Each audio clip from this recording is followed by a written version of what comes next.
선생이 제자에게 이렇게 물었습니다. 밤이 다 지나고 아침이 오는 것을 어떻게 알 수 있겠느냐? 제자가 이야기합니다.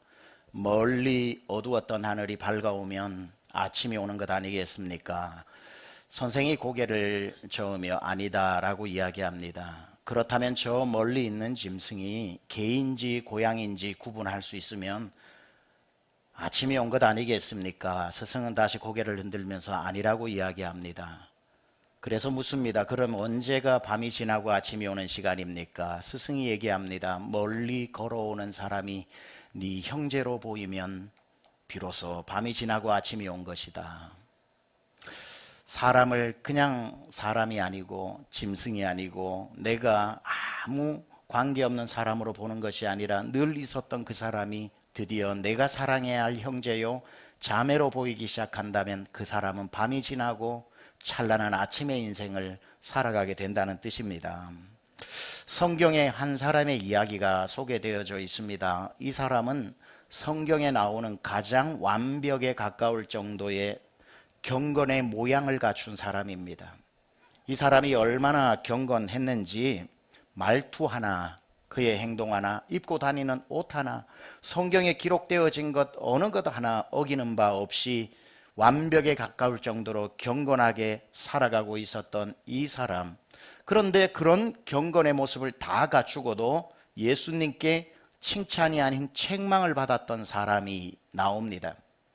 왜 그 사람은 모든 경건의 모양을 다 갖추고도 예수님께 책망을 받았는가 봤더니만 자기 옆에 있는 형제를 보는 눈이 없었기 때문에, 자기 옆에 있는 형제가 가슴을 치고 울고 있는데 왜 울까, 무엇이 슬픈지 한번 물어보는 적이 없고 오히려 그와 같지 않음으로 인해 하나님께 감사 기도를 하고 있는 그 모습이 예수님 눈에는 보였기 때문에 오늘 제목처럼 경건은 한데 형제의 우애를 갖추지 못한 그 모습은 주님 앞에 절대로 칭찬받을 수 없는 경건이었던 겁니다. 이 이야기가 누가복음에 이렇게 기록되어져 있습니다. 또 자기를 의롭다 하고 믿고 다른 사람을 멸시하는 자들에게 이 비유로 말씀하시되 두 사람이 기도하러 성전에 올라가니 하나는 바리새인이요 하나는 세리라. 바리새인은 서서 따로 기도하여 이르되 하나님이여 나는 다른 사람들 곧 토색, 불의, 간음을 하는 자들과 같지 아니하고 이 세리와도 같지 아니함을 감사하나이다. 나는 일회에 2번씩 금식하고 또 소득의 11조를 드리나이다 하고 세리는 멀리 서서 감히 눈을 들어 하늘을 쳐다보지도 못하고 다만 가슴을 치며 이르되 하나님이여 불쌍히 여기소서 나는 죄인이로소이다 하였느니라. 내가 너희에게 이르노니 이에 저 바리새인이 아니고 이 사람이 의롭다 하심을 받고 그의 집으로 내려갔느니라. 무릇 자기를 높이는 자는 낮아지고 자기를 낮추는 자는 높아지리라 하시니라. 여기 나오는 이 바리새인은 척 보아도 경건하기 이를 데 없는 사람입니다. 성경에서 말하고 있는 걸 다 지키는 사람이었습니다. 일회에 2번씩 금식하는 일이 쉬운 일이며 소득의 11조를 드리는 것은 어디 또 쉬운 일입니까? 기도 열심히 했고 불의한 적도 없고 토색한 적 없고 간음한 적 없고 11조는 11조 뭐 금식이면 금식 모든 경건의 모양을 다 갖추었던 사람입니다. 그런데 이렇게 경건한 사람이 왜 예수님 눈에는 그렇게 경건하게 보이지 않았던 것일까요? 예수님 눈에는 뭐가 보였습니까? 바로 자기 옆에 기도하고 있는 그 사람에게 가까이 하지 아니하고 멀리 서서 쳐다보는 그 가증스럽게 여기는 눈빛이 보였던 것이고 그와 거리를 두고 기도하는 모습이 보였고 겉모습만 보고 저 사람은 죄인입니다라고 판단하는 것이 보였고 아무 근거 없이 나는 저 사람보다 낫다라고 말하는 교만이 보였고 둘이 같이 기도를 하고 있음에도 불구하고 자기 옆에 있는 형제가 왜 저렇게 가슴을 치고 울고 있는지 생각도 안 해보고 무슨 사연이 있길래 고개도 못 들고 저렇게 기도하나 기도 멈추고 가서 여보시오 도대체 무슨 사정이 있어서 당신은 그렇게 울고 있어. 내가 도움이 될지 안 될지는 모르지만 괜찮다면 내게 말 한번 해보시오. 내가 도와줄 수도 있지 않소. 기도하다가 하나님하고 기도하는데 우는 사람의 그 통곡 소리 때문에 기도가 하나님 앞에 올라가지 않고, 하나님 내 기도 안 들어도 좋으니 저 마음, 저 신음하는 소리, 저 통곡하는 소리 좀 들어주셔서 내 사정, 저 사람 사정 다 모르지만 주님 아시기 때문에 하나님 저 사람 좀 돌봐달라고 그 경건한 바리새인이 자기 기도 멈추고 그 사람을 위한 기도를 하고 그 사람의 필요를 살폈다면 이 사람은 경건의 모양도 갖추고 경건의 능력도 갖춘 사람이었을 텐데, 자기는 경건하다고 하면서 자기 옆에 있는 울고 있는 사람에 대해서 일절 관심도 없었기 때문에 그는 경건했는지는 몰라도 경건의 형제 우애를 갖추지 못했기 때문에 주님으로부터 책망을 받았던 것입니다. 경건이 뭐라고 했습니까? 지난주에 하나님 앞에서의 경건은 더러움이 없고 진실한 경건은 뭐라고 그랬습니까? 자기를 지켜 세속에 물들지 아니하는 것도 중요하지만 그렇게 해서 경건의 능력을 갖추었다면 고아와 과부를 그 환난 중에서 건져내는 데까지 가야, 형제를 붙잡아주고 자매를 일으켜주는 데까지 가야 경건이 형제의 우애로 실천되어질 때만 하나님이 인정하는 경건이라고 말씀드리지 않았습니까? 이 바리새인에게 부족했던 게 뭡니까? 경건은 한데 형제 우애의 옷을 입지 못해 책망을 받은 겁니다. 자기를 지켜 세속에 물들지 않는 데까지는 성공했는데 옆에 울고 있는 세리, 고아, 과부의 눈물을 돌보지 못했던 것, 옆에 있는 형제를 보는 눈을 잃어버린 겁니다. 언제 아침이 온다고 했습니까? 오고 있는 사람이 내가 사랑해야 할 형제로 보일 때 아침이 온다고 했는데, 사람을 보면서도 형제를 보면서도 개와 고양이, 짐승처럼 여기고 있는 이 사람이 어떻게 경건할 수 있겠습니까?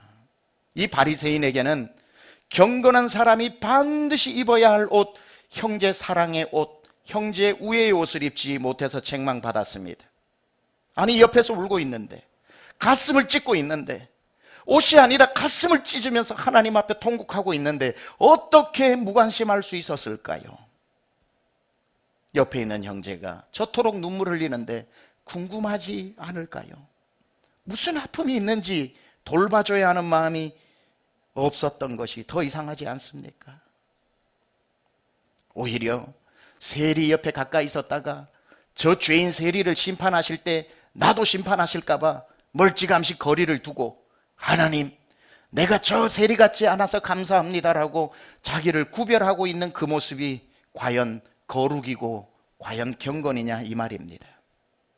그래서 오늘 설교의 제목이 경건의 형제 우애의 옷을 입으라는 겁니다. 여러분, 우리의 경건은 사람들과 거리 두기를 해서 지키는 경건이 아닙니다. 우리의 경건은 힘들지만 사람 속에서 살면서 지켜내는 경건이 되어야 합니다. 사람에게 물들까봐 자기를 격리시켜 아무도 없는 곳에서 지켜내는 경건이 아니라, 오늘도 아침에 눈 뜨고 직장을 가야 하고 학교를 가야 하고 일어나 가정을 돌봐야 하고 사람들 속에 매일매일 살아가면서도 자기의 경건을 지켜내고 형제를 사랑하는 그 모습이 주님이 원하시는 경건이라는 겁니다. 따라서 성도는 세속에 살아가는 세속 성자가 되어야지 사막으로 들어간 사막의 성자가 되어서는 안 되는 겁니다. 저 사막의 성자들, 성십자가 요한이라든지 사막의 교부들처럼 특별한 부르심을 받아서 특별한 사명을 가지고 사막으로 들어가 시퍼렇게 살아있는 하나님의 말씀을 신탁으로 받고 선지자적으로 이 타락한 세상을 향해서 외치는 선지자적 사명을 가진 사람은 사막에 가서 자기의 경건을 지켜야 할지 모르지만, 대부분 일상을 살아가고 있는 우리는 사막의 성자로 부름을 받은 사람이 아니라 세속 성자로 부름을 받아서 세속 안에서 형제를 만나고 자매를 만나고 고아와 과부와 환난당한 사람들을 만나는 한가운데 부대끼면서 그 안에서 내 경건을 무너뜨리지 아니하면서도 그들을 돌보는 형제 우애를 실천하는 것, 이것이 바로 주님이 우리에게 명령하신 사명인 것입니다. 혼자 살면서 거룩을 지키는 거야 뭐가 힘들고, 혼자 살면서 경건하게 사는 게 뭐가 힘들겠습니까? 베드로가 예수님과 함께 지내다가 산에 올라갔어요. 나중에 붙여진 이름이 변화산입니다. 그저 예수님이 뛰어난 선생님인 줄 알았는데, 변화산에 올라갔는데 예수님의 모습이 변하는데 하나님의 모습으로 변합니다. 와, 이분 하나님이시구나 생각하니 아무 생각도 나지 않고, 더군다나 유대인들에게 가장 존경받는 모세와 엘리야가 나타나서 예수님께 경배합니다. 야, 모세도 봤고 엘리야도 봤고 예수님도 봤으니 산 위에서 내려오고 싶은 마음 없었겠지요. 당장에 얘기합니다. 예수님, 내려가지 맙시다. 산 위에서 내 집 없어도 되니까 초막 셋을 지어서 예수님 모시고 엘리야 모세 모실 테니까 우리 여기서 삽시다 할 때 예수님이 That's good idea 이랬습니까? 예수님이 당장에 하신 말씀이 뭡니까? 산에서 내려가자. 우리의 삶은 아무도 없는 가장 거룩한 산 꼭대기에서 경건을 지켜 그곳에서 천국을 경험하는 것이 아니라 그 산에서 내려가 새 속에서 살면서 사람들과 부대끼는 가운데 천국을 만들어가는 것이라고 이야기하는 겁니다. 천국을 찾아가지 말고 내 삶을 천국으로 만드는 것, 산 위로 올라가 나 혼자 경건을 지키는 것이 아니라 주님의 말씀은 산에서 내려가 세상 속에서 천국을 만들라고 명령하고 계시는 겁니다. 제가 처음 부임하고 얼마 지나지 않아서 여러분에게 이런 설교를 했던 기억 하십니까? 우리 교회 강남의 가장 한가운데 있는 교회입니다. 강남의 가장 한가운데 있는 분 중에 강남에 사시는 분들이 많고, 강남에 사시지 않아도 여러분은 강남중앙침례교회 다니는 성도이기 때문에 세상에 어떤 사람이 강남이 이렇다 저렇다, 이렇다, 죄가 많다, 뭐가 돈밖에 모른다, 교육에 미쳤다, 별의별 이야기를 다 해도 맞는 말도 있고 틀린 말도 있을 수 있지만 뭐라고 했습니까? 강남에 사는 우리는 강남을 사랑해야 된다고 했습니다. 강남 속에서 살면서 하나님의 나라를 이루어야 되는 거예요.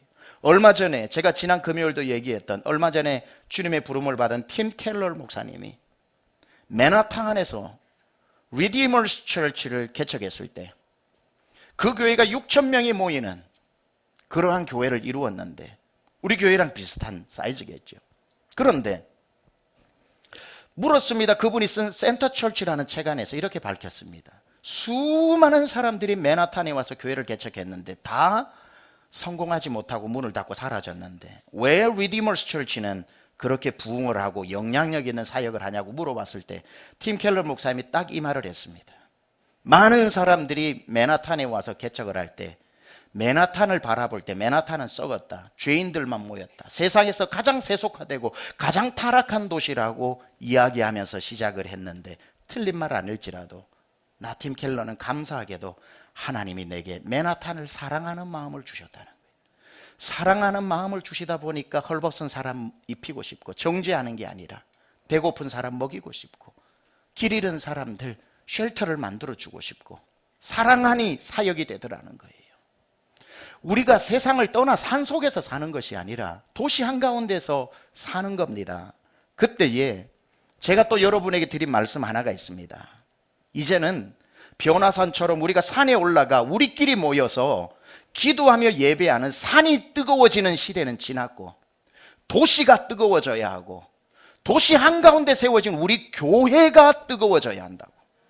기도원이 뜨거워지는 게 아니라 교회가 기도원보다 뜨거워져서 세상 속에서, 도시 속에서 우리끼리만 만든 산 위의 동네가 아니라 도시 한가운데에서 문만 열면 나가면 있는 그 많은 사람 속에서 우리가 산보다 더 뜨거운 하나님의 나라를 이루어내야 한다고.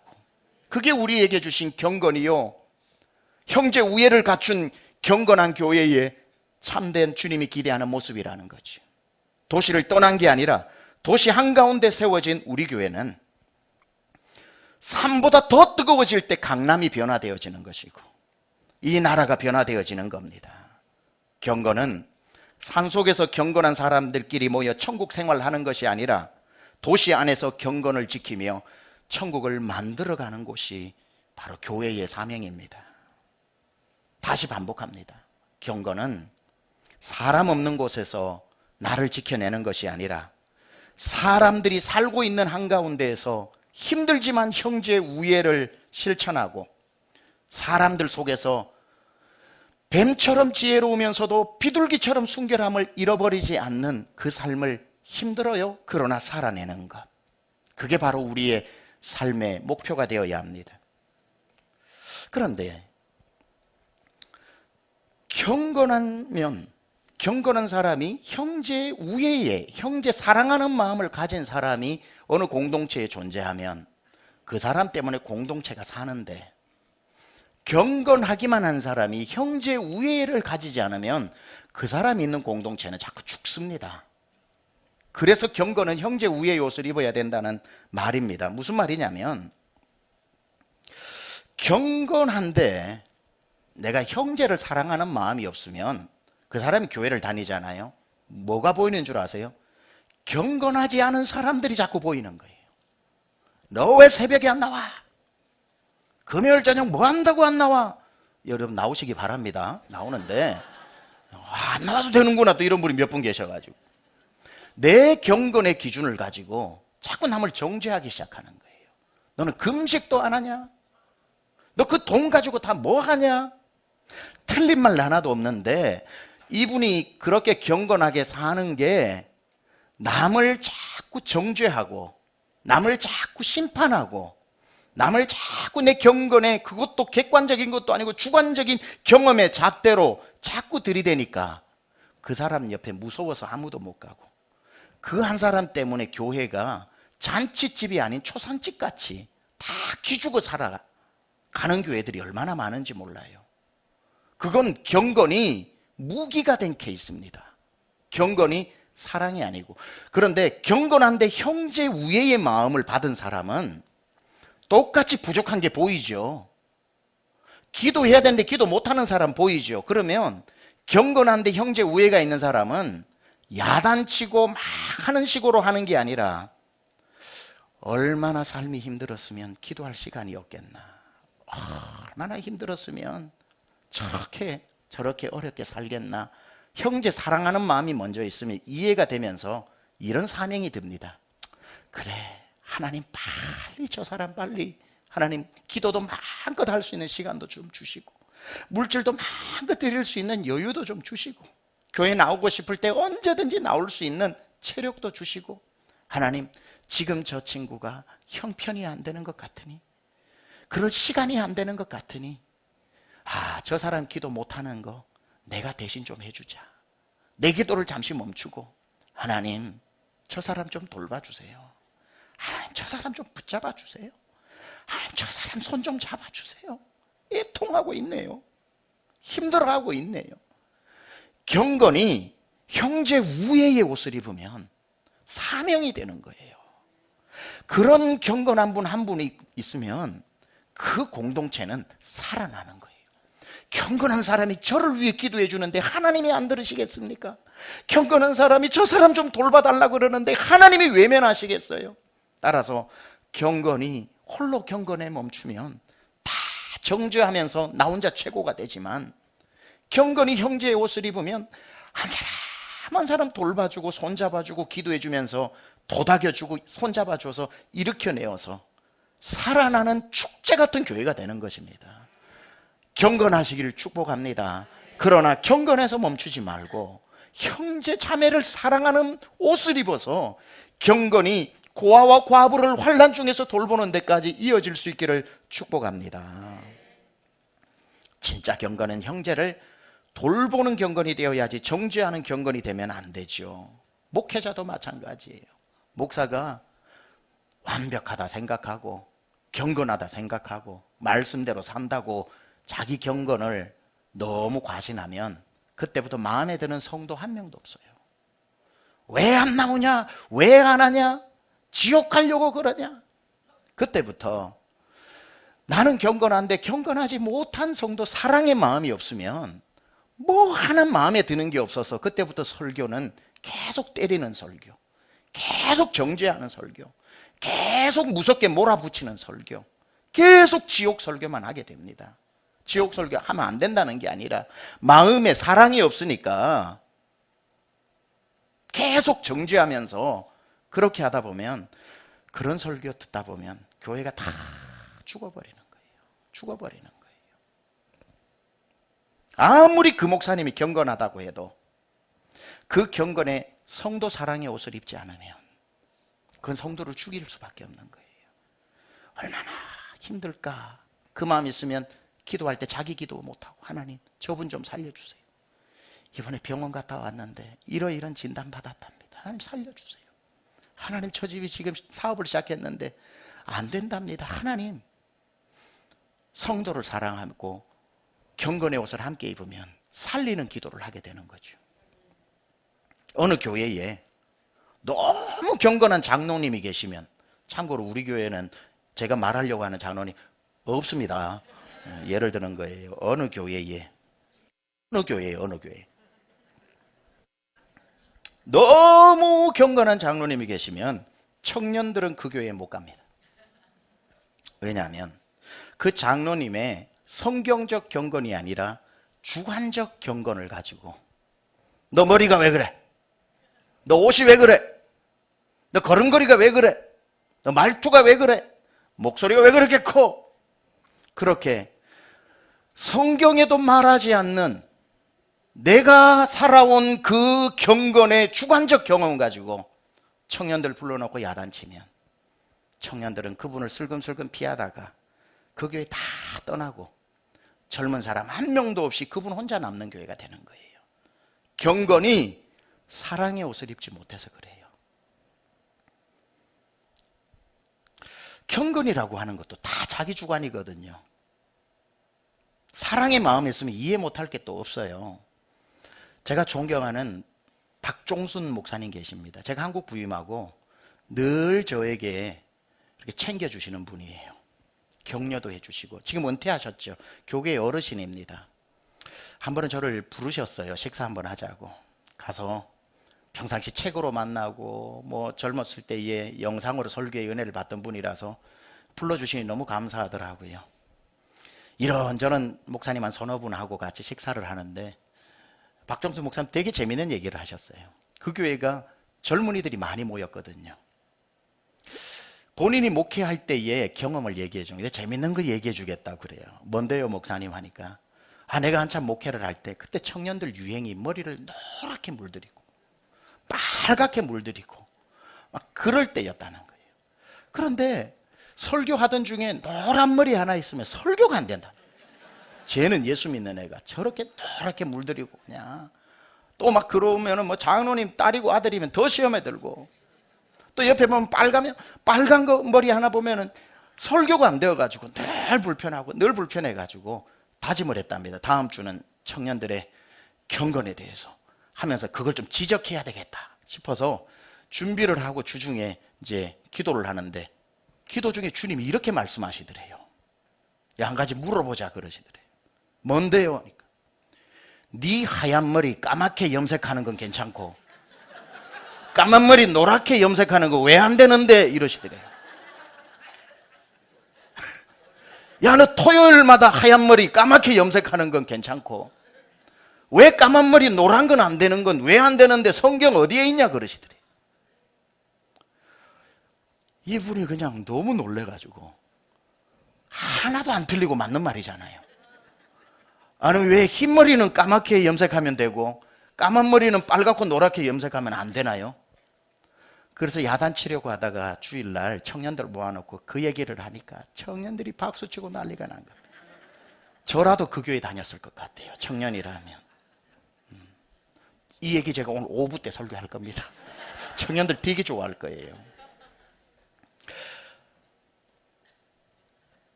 내 마음에 한번 내가 가르쳐야지, 한번 뭐 해야지, 내 주관으로 보면 그 꽃다운 청년들 자꾸 야단칠 것만 생각나는데, 내 자신을 돌아보면 이것도 주관적인 거구나.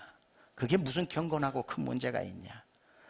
흰머리 까맣게 되는 거나 까만 머리 노랗게 되는 거나 뭐가 다르냐 생각이 드니까 하나님이 우리 그 목사님 마음에 어떤 마음을 주시냐면 노란 머리 빨간 머리 하나도 안 들어오고 노란 머리도 좋다 빨간 머리도 좋다 노란 머리하고 교회 나와 앉아있는 게 얼마나 고맙냐 저때 누가 교회 나오냐 드디어 사랑스러워지니까 얘들아 빨주노 조파남보 다 하고 와도 좋으니까 교회 와서 앉아만 있어라 그게 기특하다 그 교회 제가 청년이어서도 갈 것 같아요 경건은 내가 안 하니 너도 하지마가 아닙니다 내가 세운 경건이 또 정확히 성경적 경건도 아니고 내가 좋아하는 경건일 수도 있는 거예요 형제 사랑의 옷을 입어야 됩니다 그래야 영원히 살고 여러분 옆에 있는 사람들도 살아나는 것 아닙니까?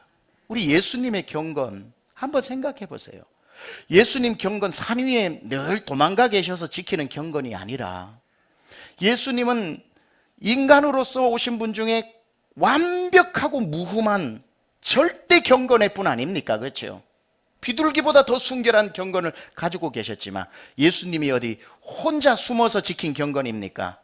평생 12제자와 뒹굴며 사셨고 세리와 창기와 죄인들의 집을 내 집 드나들듯이 드나들면서 그럼에도 불구하고 그들에게 물들지 아니하고 그러나 그들의 아픔을 치료해 주면서 새 속에서 하나님의 나라를 이루어간 경건 아닙니까?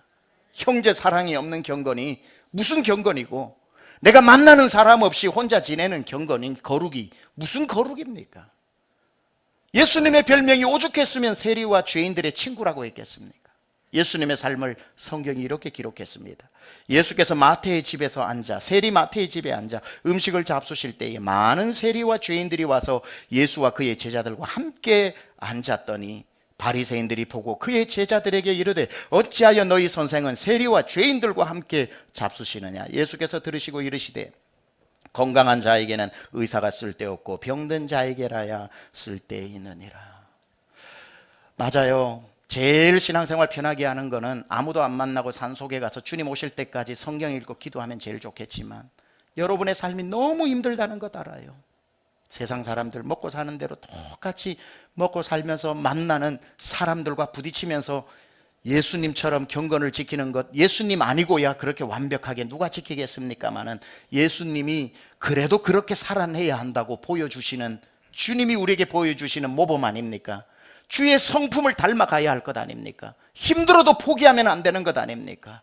하나님 제가 세상 속에서 저들을 속에서 주님의 나라를 실천하면서 저들처럼 죄인이 되지 않고 대신 저들을 주님 품으로 인도하기 위한 거 어려운 줄 알지만 하나님 기도하오니 그렇게 할 수 있는 뱀같이 지혜로운 지혜도 주시고 그러나 물들지 않는 비둘기같이 순결함도 주셔서 새 속에서 경건을 몸부림치며 지켜내게 해달라고 기도하면 우리 주님 그렇게 살고자 몸부림치는데 우리를 그렇게 살 수 있는 능력 부어주시지 않겠습니까? 여러분에게 질문 하나 드립니다. 하나님을 사랑하시는 분들만 아멘 합시다. 하나님 사랑하시는 분들 다시 한번 아멘 합시다.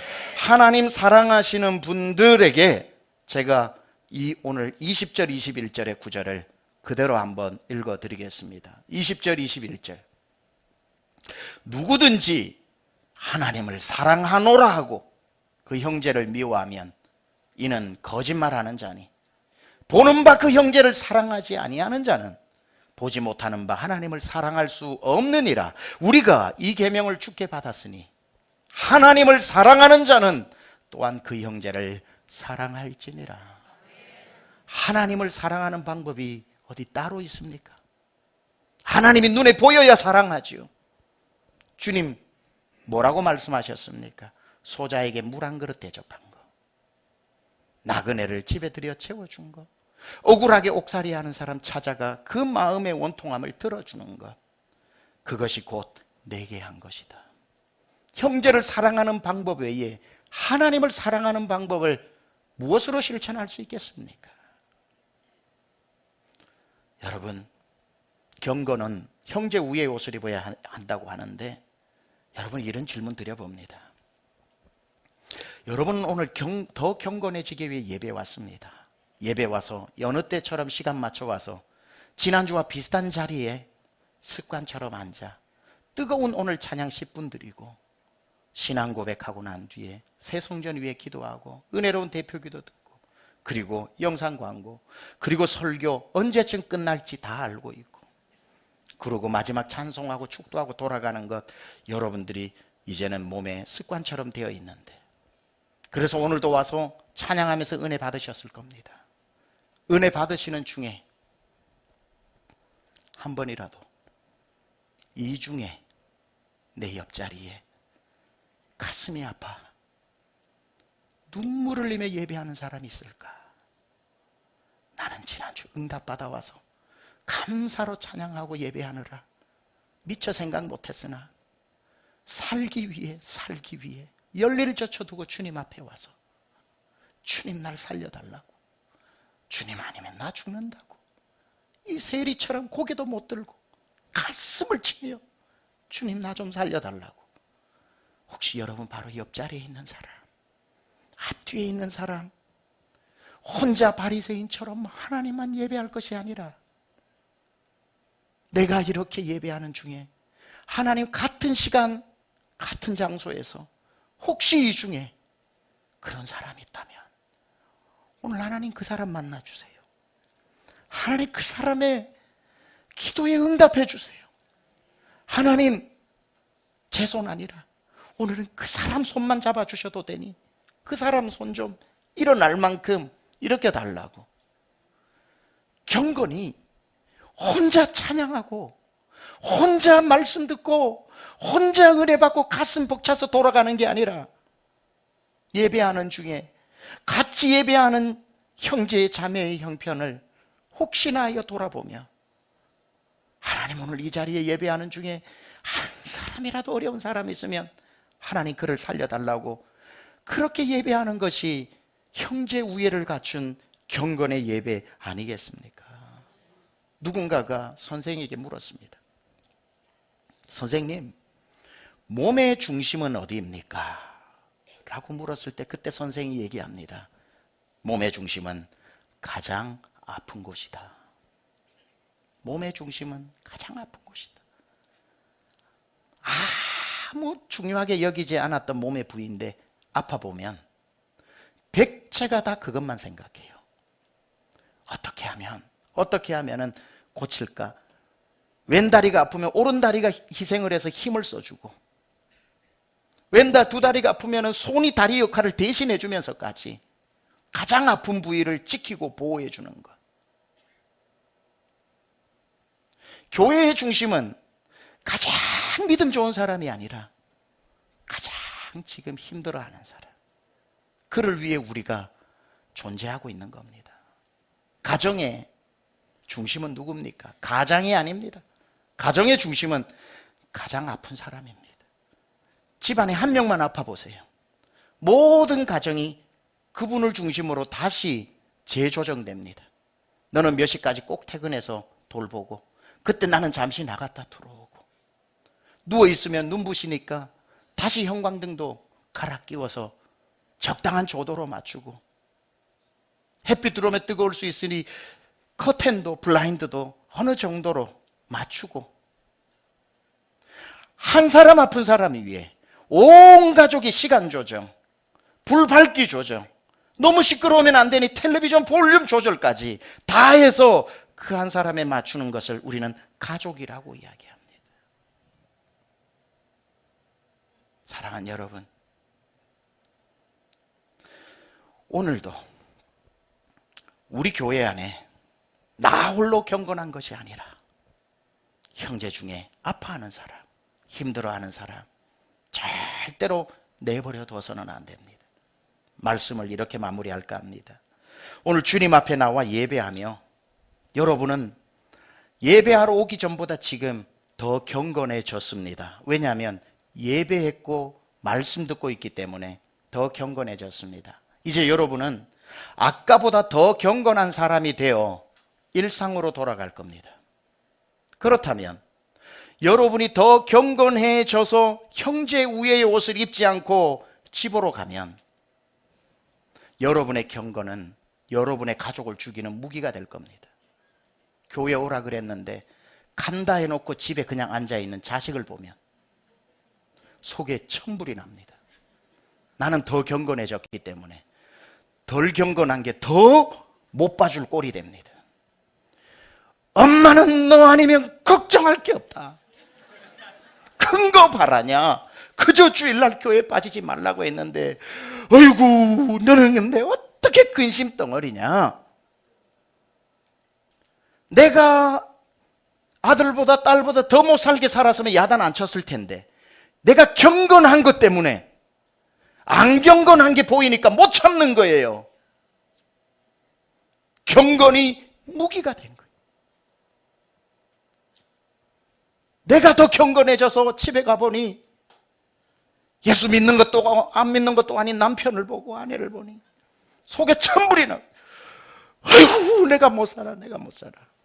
더 은혜 받고 보니 더 은혜 못 받고 사는 그게 너무 싫은 거예요. 경건이 무기가 된 거예요. 경건이 사랑의 옷을 입고 나가면 교회 온다 그래 놓고 소파에 누워서 리모컨 돌리고 있는 아들을 보면 등짝 스매싱을 때리는 게 아니라 사랑의 옷을 입었으니까 온다고 했는데 못 왔구나. 엄마 기다렸는데 엄마 너 기도 많이 하고 왔다. 너 그거 기억해. 하나님 너 절대 포기하지 않고 너 하나님 안에 들어오면 하나님이 앞길을 다 여신다고 했으니까 엄마가 널 위해 계속 기도하고 있다. 점심 먹었냐? 엄마 뭐 해줄까? 갑자기 변한 엄마 모습에 너무 공포심을 느껴가지고 엄마 다음 주 교회 갈게요. 자동적으로 지가 알아서 변화가 일어납니다. 집에 가서 여보 할 줄 알고 남자도 마음에 준비를 하고 기다렸는데 아이고 여보 내가 오늘 가서 말씀 듣고 보니 내가 오늘 당신 만나서 하는 것도 은혜라대. 나 같은 사람 하고 살아줘서 너무 고마워 그러면 남편이 두려워 떱니다. 아니 이 사람이 왜 분명히 예상 답안을 벗어나면 사람은 당황해요. 알아서 다음 주 같이 나갈게.